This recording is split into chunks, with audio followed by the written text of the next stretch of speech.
ನಮ್ಮ big boss winner ಗಿಲ್ಲಿಗೆ ಎಷ್ಟೋರ್ support ಮಾಡ್ತಾ ಇದಾರ, ಯಾಕಿರ್ಬೋದು ಬನ್ನಿ ಈ ವಿಡಿಯೋದಲ್ಲಿ ನಾನು ನಿಮ್ಗೆ ಹೇಳ್ತೀನಿ.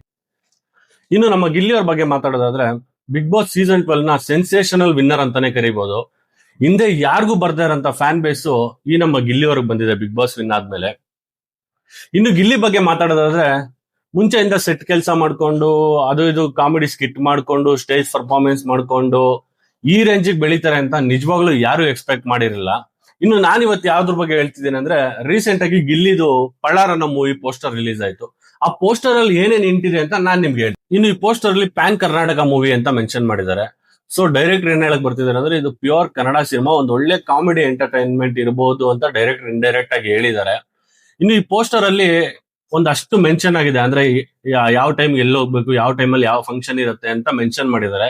ಮೇ ಬಿ ಇದ್ರಲ್ಲಿ ಗಿಲ್ಲಿ ಅವರು ಒಂದು ಪೊಲಿಟಿಕಲ್ ಪಾರ್ಟಿನ ಲೀಡ್ ಮಾಡ್ತಾ ಇರ್ಬೋದು, ಇಲ್ಲ ಅಂದ್ರೆ ಮೇ ಬಿ ಪೊಲಿಟಿಕಲ್ ಅಲ್ಲಿ ನಿಂತ್ಕೊಳ್ಳಕ್ಕೆ, ಇಲ್ಲ ಪಂಚಾಯತಿ ಮೆಂಬರ್ ಆಗಿ ನಿಂತ್ಕೊಳ್ಳಕ್ಕೆ, ಇಲ್ಲ ಅಧ್ಯಕ್ಷ ಆಗಿ ನಿಂತ್ಕೊಳ್ಳಕ್ಕೆ ಪ್ಲಾನ್ ಮಾಡ್ತಾ ಇದ್ದಾರೆ ಅಂತ ನನಗೆ ಅನ್ಸುತ್ತೆ. ಇನ್ನು ಈ ಪೋಸ್ಟರ್ ಅಲ್ಲಿ ಗಿಲ್ಲಿ ಅವರಿಂದ ಇರೋ ಬಾಡಿ ಗಾರ್ಡ್ಸ್ ನ ನೋಡ್ತಾ ಇದ್ರೆ, ಡೈರೆಕ್ಟರ್ ಇದನ್ನ ಒಂದು ಕಾಮಿಡಿಯಾಗಿ ಹೇಳಕ್ ಬಂದಿದ್ದಾರೆ, ಪೊಲಿಟಿಕಲ್ ಡ್ರಾಮಾನ ಅಂತ ನೀಟಾಗಿ ಗೊತ್ತಾಗುತ್ತೆ. ಇನ್ನು ನಾನು ನಿಮ್ಗೆ ಆವಾಗ್ಲೇ ಹೇಳ್ದಂಗೆ ಗಿಲ್ಲಿಗೆ ಯಶ್ ಆಗಿ ಸಪೋರ್ಟ್ ಮಾಡ್ಬೇಕು. ಈ ಪೋಸ್ಟರ್ ಅಲ್ಲಿ ಡೈರೆಕ್ಟರ್ ಹೆಸರು ಮೆನ್ಷನ್ ಆಗಿದೆ, ಚಂದ್ರಮೋಹನ್ ಅಂತ. ಈ ಚಂದ್ರಮೋಹನ್ ಯಾರು ಅಂತ ಒಂದ್ ಸಣ್ಣ ವಿಡಿಯೋ ಕ್ಲಿಪ್ ಹಾಕ್ತೀನಿ, ನೋಡ್ಕೊಂಡ್ ಬನ್ನಿ. ಅಲ್ಲಿ ಹಾಲ್ ಮಾತ್ರ ಇದ್ದಿದ್ದು, ರೂಮ್ ಇಲ್ಲ, ಕಿಚನ್, ಒಂದ್ ಸಣ್ಣ ಬಚ್ಲು ಮನೆ. ಅದ್ರಲ್ಲಿ ಇವ್ರ ಮದರ್ ಇಬ್ರು ಇದ್ರು. ಸೊ ಅಲ್ಲಿ ನನಗೆ ಎಲ್ಲಿ ಜಾಗ, ಇವ್ರ ಮನಸ್ಸು ಎಷ್ಟು ದೊಡ್ಡದ್ ನೋಡಿ. ಜಾಗ ಚಿಕ್ಕದಾದ್ರು ಅಲ್ಲಿ ಇವ್ರೊಬ್ರು ಇರ್ಲಿ ಅಂತ ಕರೆದ್ರಲ್ಲ. ಇನ್ನು ಡೈರೆಕ್ಟರ್ ಚಂದ್ರಮೋಹನ್ ಯಶ್ ಯಾವ ತರ ಫ್ರೆಂಡ್ ಅಂತ ನೀವೇ ಈ ವಿಡಿಯೋದಲ್ಲಿ ನೋಡಿದ್ರೆ, ಸೊ ನನಗನ್ಸ್ತಾ ಇರೋದೇನು ಅಂದ್ರೆ, ಮೇ ಬಿ ತನ್ನ ಫ್ರೆಂಡ್ಗೋಸ್ಕರ ಯಶ್ ಬ್ಯಾಕ್ ಗ್ರೌಂಡ್ ನಲ್ಲಿ ಇಟ್ಕೊಂಡು ಈ ಫಿಲಮ್ ಸಪೋರ್ಟ್ ಮಾಡೇ ಮಾಡ್ತಾರೆ 100%. ಸೊ ಇದರಿಂದ ಯಶ್ ಇರೋದು ಮೇ ಬಿ ನಿಜ ಅನ್ಸತ್ತೆ.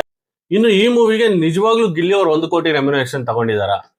ಮೇ ಬಿ ತಗೊಂಡಿರ್ಬೋದು, ಅದ್ರಲ್ಲಿ ಏನ್ ತಪ್ಪು. ಒಂದು ಸಣ್ಣ ಇವೆಂಟ್ಗೆ ಹೋದ್ರೇನೆ 3 ಲಕ್ಷ 4 ಲಕ್ಷ ತಗೊಳ್ಳೋ ಗಿಲ್ಲಿ, ಇನ್ನು ಇಡೀ ಮೂವಿಗೆ 1 ಕೋಟಿ ರೆಮ್ಯುನರೇಷನ್ ತಗೊಳ್ಳೋದ್ರಲ್ಲಿ ತಪ್ಪೇನು? ಅವ್ರಿಗೆ ಆಚೆ ಇರೋ ಕ್ರೇಜ್ಗೆ 1 ಕೋಟಿ ಕಡಿಮೆನೆ ಆಗುತ್ತೆ ಅಂತ ನನ್ಗನ್ಸುತ್ತೆ.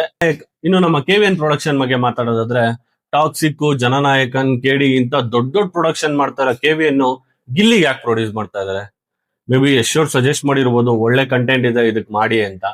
ಇಲ್ಲ ಅಂದ್ರೆ ಡೈರೆಕ್ಟ್ರೇ ಹೋಗಿ ಒಳ್ಳೆ ಕಂಟೆಂಟ್ ಇಟ್ಕೊಂಡು KVN ಅವ್ರನ್ನ ಅಪ್ರೋಚ್ ಮಾಡಿರ್ಬೋದು, ಇಲ್ಲ ಗಿಲ್ಲಿ ಅವರು KVN ಕಡೆಯಿಂದ ಡೈರೆಕ್ಟರ್ ಸಜೆಸ್ಟ್ ಮಾಡ್ತಾ ಇರ್ಬೋದು.